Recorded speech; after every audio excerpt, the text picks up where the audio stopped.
declaration of war. Our president tells us he can go to the United Nations to get these declarations. And this is not good. But picking up the pieces of liberty and marching on is a lot easier than what the Soviets had to do when they broke up and individual countries did not have our traditions. Some of those countries are doing better than others. The Russians had a tough go.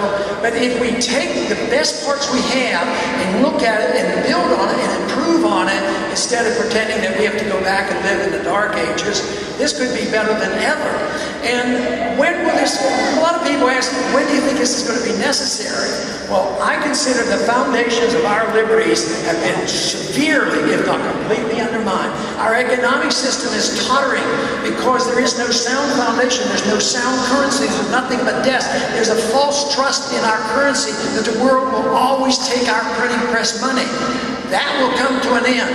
And although it has been steady, in the last 100 years, the erosion of the value of our dollar went from $1 is worth about 2 cents compared to 1913. But if you study the history of money, they will destroy the value of the money, which generally means the middle class gets wiped out and wealth is turned over to a small class of people, to a minority, to the wealthy. But what happens at the end stages is the loss of confidence. And we're at that stage. The loss of confidence in the rule of law, the loss of confidence in our own government, the loss of confidence in the money, and then with the breakdown of the monetary system is a real threat. So this is why I worry at times about the Department of Homeland Security when they go out and buy 500 million bullets to put into their guns. Who are they going to be shooting at is what I'd like to know.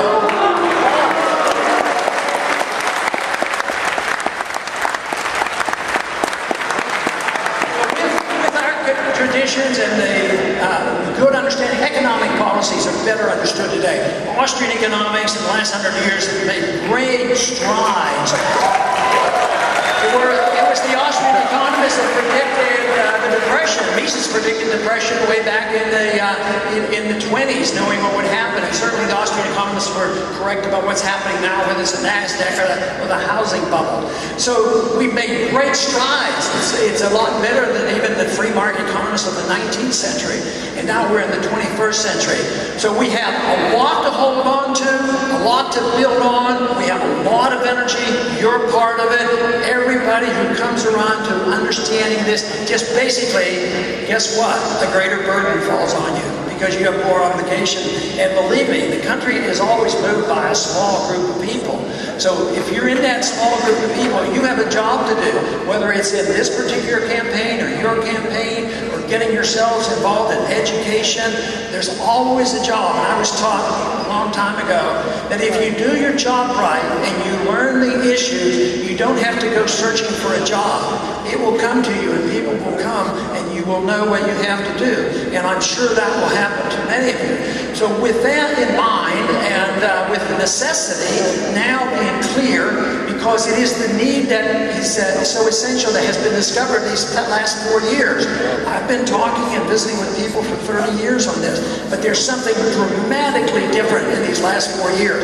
It's because the economic crisis is real. Young people know what they're facing. They know that they have debt, no good jobs coming. You can't solve the problem with debt. The people in this country are sick and tired of the war. The time is right. This time is right for us to win this cause, for the cause of liberty, for peace, for